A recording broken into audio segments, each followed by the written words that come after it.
So guys, driving this car park we're standing in now is so different to what it was back then. But essentially, on this very quiet street was actually once home to the worst street in all of London. Because this was Dorset Street, a place that had 30 common lodging houses, 8 brothels, 4 pubs, and some of the worst people you could ever imagine. The sort of people who would make someone like Bill Sikes look a bit more like Winnie the Pooh.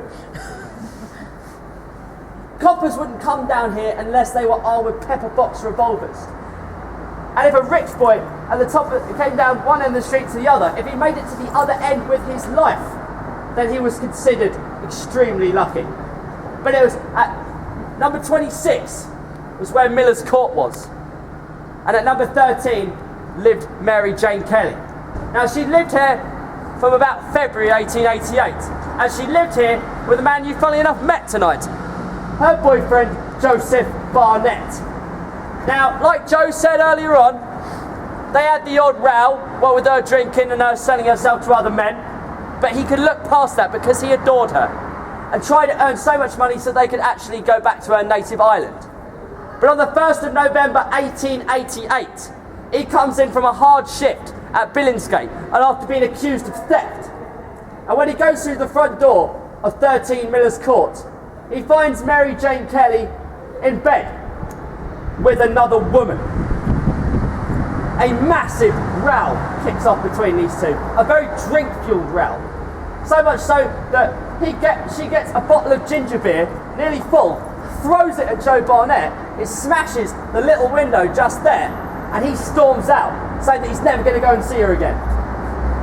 So Mary is kind of in a tough place now.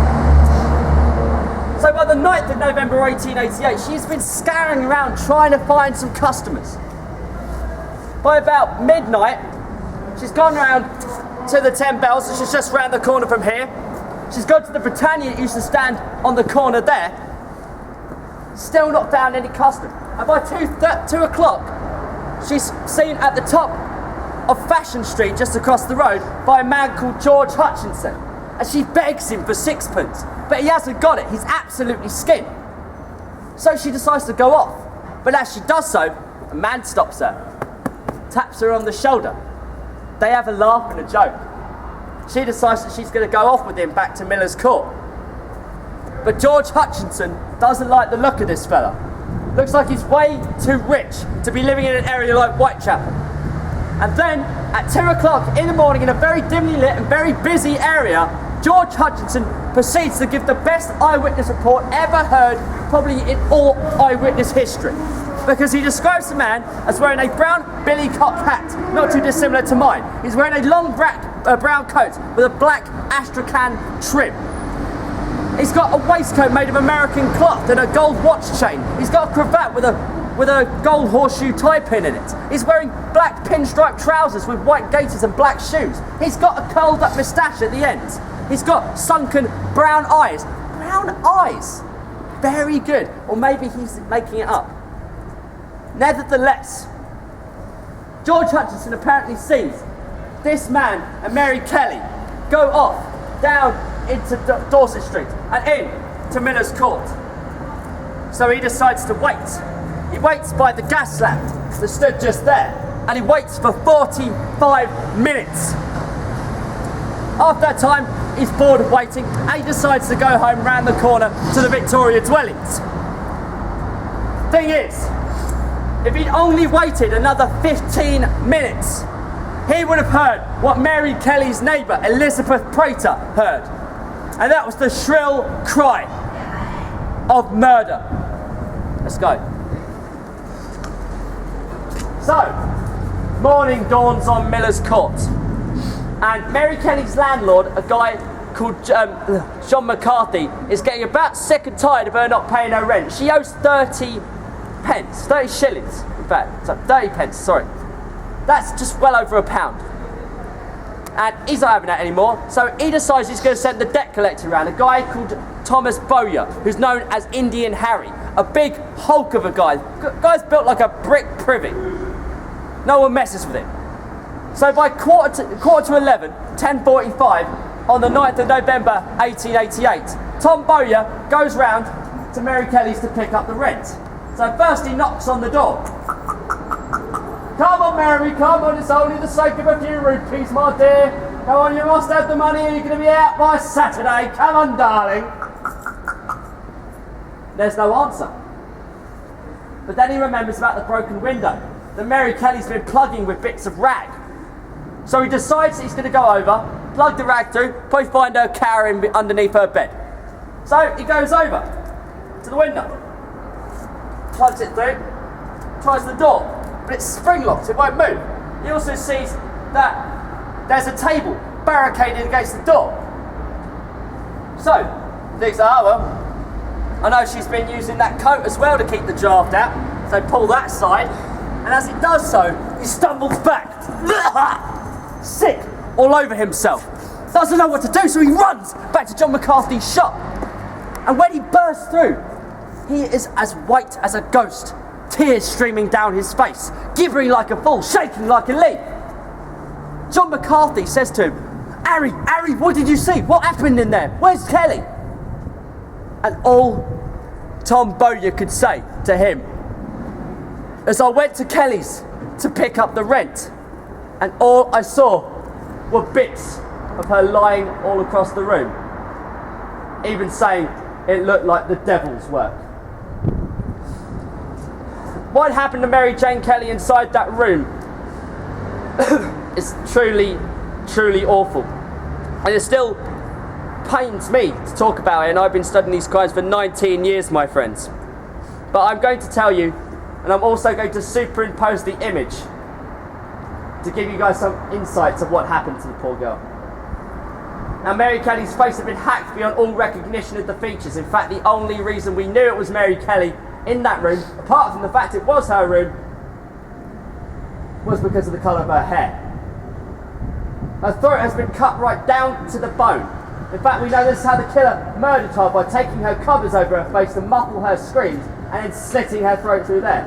Her breasts have been completely cut off. One placed underneath her head, the other between her legs. Her abdomen has been completely hollowed out and placed on the bedside table. Her sexual organs have been completely removed as well and placed in between her legs. And her thigh has been stripped right down to the bone. The muscle apparently hung on the bedposts, and her skin peeled down like a pair of stockings.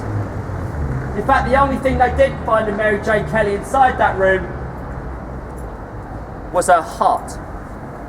And this has led to many conspiracy theorists wondering what Jack did with that heart.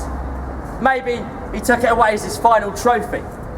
Maybe he burned it in the fire and took it away as she is the final traitor to the Freemasons. But some like to believe that Jack took away Mary's heart because that's what she'd taken from him. All so many theories.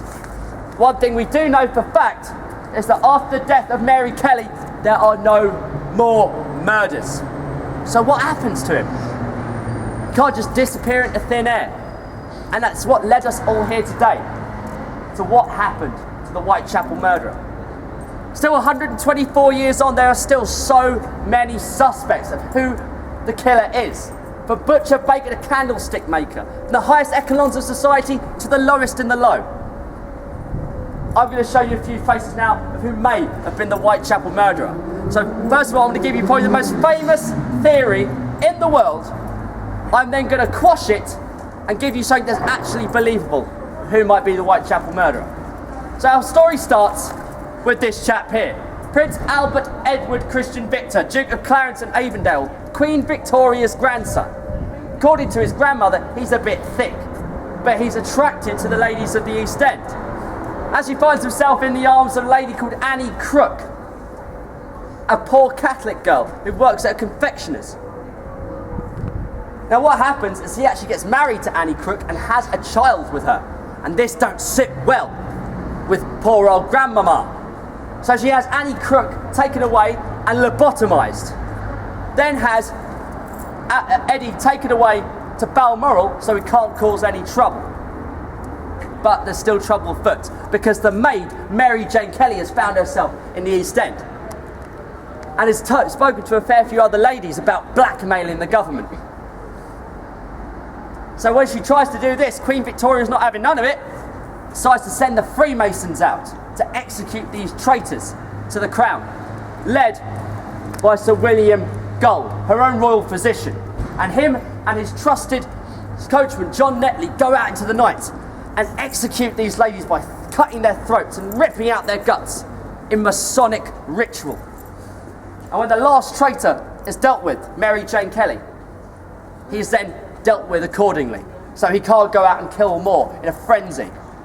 He's then incarcerated in an asylum where he apparently dies. But they need to pin this on someone. They had to have some idea who the killer is. So they choose probably the finest patsy of them all, a lonely, homosexual teacher from Blackheath, who comes from a long family of surgeons, also comes from a long line of people with mental problems. That is none other than Montague John Druitt. They also make the point that right after the death of Mary Jane Kelly, he conveniently commits suicide by throwing himself in the River Thames.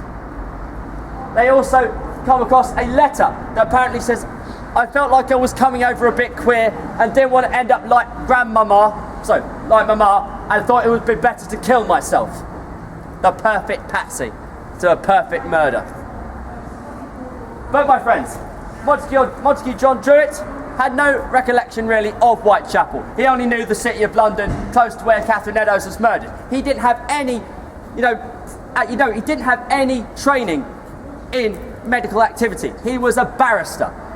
Even William Gull had a stroke the year before, and he was also 70 years of age.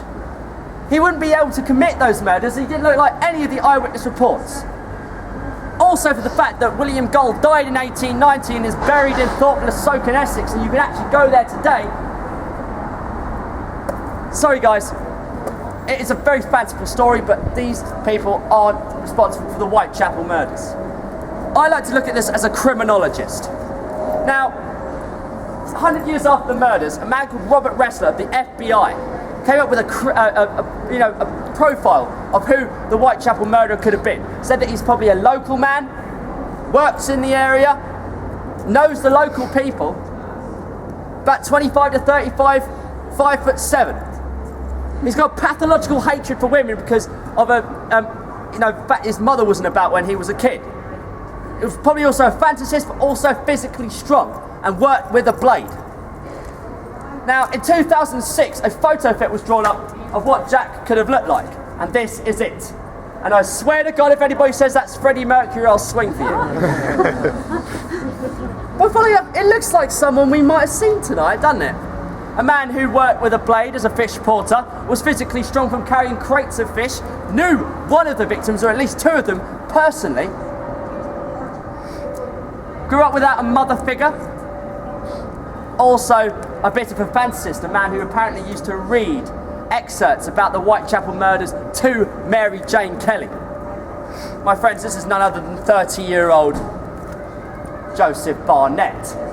He's got the perfect, motive. He wants to get Mary off the streets. So to scare her off, starts murdering the local girls. And when she cheats on him with another woman, this drives him over the edge. He can't take it anymore and murders her, tears her to shreds. It all sounds a little bit too perfect, but here's the clincher. When the police got to Miller's Court to open that door, they had to hack the door down with a pickaxe because the door had been locked from the outside. Table barricading it. Now there was probably only two men who owned the key to 13 Miller's Court. One was John McCarthy, her landlord. The other one must have been Joseph Barnett. But it's just a theory. One of hundreds. For all we know, Jack Ripper could have been an alien from outer space. If anybody came here today trying to find the identity of the Whitechapel murderer, unfortunately the only picture I can give you is the one you already know. Because still to this day, we still have no idea who he is. And as long as there's more books, articles, movies, television series, even video games and action figures made, this is essentially the only image we're going to know of Jack. And maybe we'll only ever find out who he is on the day of judgment, when we're probably all standing here together. We'll look out to the fog and we'll shout out, "Oi Jack, show your face!" And he'll come out of the fog like we all imagine him to. Take off his top hat, take off his opera cape, and we'll just look at each other and go, "Who the bloody hell's this fella?" He has become this archetypal Victorian villain. So guys, I have given you the tools. It's now up to you to find out who is the Whitechapel murderer. So we're going to end the walk now with a little poem that comes from the time. It deals with identity, and it goes like this. I'm not a butcher, I'm not a yid, nor yet a foreign skipper. I'm just your own light-hearted friend. Yours truly, Jack the Ripper. Thank you very much. Woo. And of course, this walk wouldn't have been the same without a very special person. So ladies and gentlemen, put your hands together for your Joseph Barnett and mine, Mr. Miguel Rowley. I'm going to say, let's go.